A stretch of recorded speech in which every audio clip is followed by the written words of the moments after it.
बच्चों आजकल मैं आपको स्वर सिखा रही हूँ कंटिन्यू।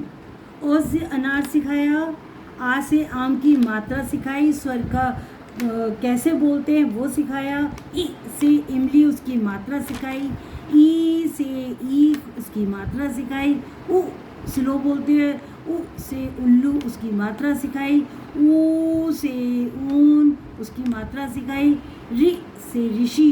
खूब अच्छे से मैंने आपको ये सब सिखाया। एक इम्पॉर्टेंट बात बताना चाहती हूँ, वो लेटर्स, वो स्वर जिनमें कोई मात्रा नहीं है, जैसे अ, ई, ऊ, तो ये सब स्लो बोले जाते हैं। गले से सबकी आवाज़ आती है, थ्रोट से, लेकिन स्लो बोले जाते हैं। रि से ऋषि भी स्लो बोला जाता है। आज बच्चों में आपको नया स्वर ए से एड़ी, सब अपने अपने एंकल पर हाथ रखो। ए से एड़ी सिखा रही हूँ, ठीक है। ये हमारा स्वर है ए से एड़ी। और बच्चों ये हमारे हैं व्यंजन। अगर किसी व्यंजन में मैं ए से एड़ी की मात्रा लगा दूंगी, या किसी व्यंजन ख से ख में, ग में, घ में, तो हमारी उसका स्वर कैसे होता है, उसका प्रोनाउंसिएशन कैसे होता है, वो सब मैं आपको समझा रही हूँ। तो आज मैं आपको सिखा रही हूँ ए से एड़ी। देखो सब अपने अपने एंकल पर हाथ रखो। ये हमारा ए से एड़ी, ओरिजिनल लेटर ए है। ए जब भी कहीं ए आए तो इसको मतलब ओरिजिनल लेटर बनाना है आपको। और देखो बेटा इसकी फॉर्मेशन देखो आप।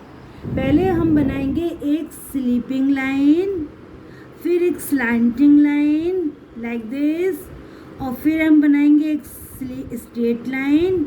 स्ट्रेट लाइन को हम टर्न ले लेंगे लाइक दिस, और ऊपर से हम बनाएंगे शिरोरेखा ऊपर की लाइन। तो बेटा ये बनाने का ढंग के लिए मैंने आपको, मेरे आप चैनल पे जाएंगे तो मैंने आपको ए से एड़ी भी फॉर्मेशन सिखाई है। इसको मेरे चैनल पे जाइए और फॉर्मेशन प्रॉपरली सीखिए। चलिए अब हम आगे बढ़ते हैं। अब हम इसका जो स्वर होते हैं, इसकी मात्रा किसी भी व्यंजन में लेग के ऊपर एक स्लैंटिंग लाइन और इसको टर्न लगा के बनती है, ओके। और इसका स्वर हमारे गले से, थ्रोट से निकलता है, छोटा और झटके से। देखो कैसे निकलता है, ए। और बेटा आपको एक सबसे बड़ी पहचान बता रही हूँ, जब आपकी टंग टीथ पर आकर रुक जाए तो वो हमारा ए स्वर के लिए ऐसा होता है। हम छोटा तो बोलते हैं और गले से आवाज़ भी आती है झटके से, लेकिन इसकी सबसे बड़ी पहचान है, जब हम ए बोलेंगे या ए की मात्रा बोलेंगे तो हमारी टंग टीथ के नीचे आके रुक जाएगी। सुनिए सब ध्यान से देखिए, ए टीथ के पास आके रुक गई है, स्लो बोल के झटके से, ठीक है। आप इस चीज़ को आप प्रैक्टिकली करके देखना।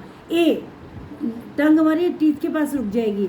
मात्रा परिचय समझो, सीखो, बोलो स्वर और व्यंजन के साथ। सपोज हमारा कोई व्यंजन क है, क को हमें के बोलना है, तो क प्लस ए तो हमारा बन जाएगा, और शिरोरेखा के ऊपर इसकी व्यंजन के ऊपर इसकी मात्रा जाएगी। तो बोलो क प्लस ए और मात्रा लगा के बन जाएगा के।